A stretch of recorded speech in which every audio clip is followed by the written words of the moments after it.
Sa patuloy na malawakang kampanya kontra illegal na droga, tinatayang 206,000 pisong halaga ng fully grown marijuana plants at marijuana seedlings ang nadiskubre ng mga operatiba sa 3 araw na marijuana eradication na inilunsad sa poblasyon at proper takadang Benguet noong ika-13 hanggang ika-15 ng Setyembre taong kasalukuyan. Ayon kay Police Colonel Lambert A. Suerte, Provincial Director ng Benguet Police Provincial Office, ang operasyon ay naisakatuparan sa pagtutulungan ng mga operatiba ng Kibungan Municipal Police Station at Philippine Drug Enforcement Agency Cordillera.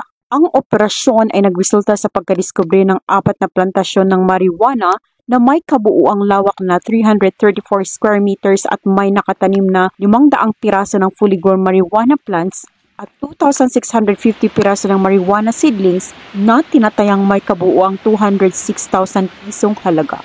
Bagamat walang nahuling cultivator, lahat ng nadiskubring marijuana ay naidokumento at sinunog sa mismong lugar habang ang sapat na sample ay dinala upang isumiti sa Regional Forensic Unit Cordillera para sa qualitative test. Ang pagpuksang ito ng kapulisan ay patuloy na pagsuporta sa kasalukuyang administrasyon na naglalayong maging illegal drug-free ang ating bansa tungo sa mas progresibong bagong Pilipinas.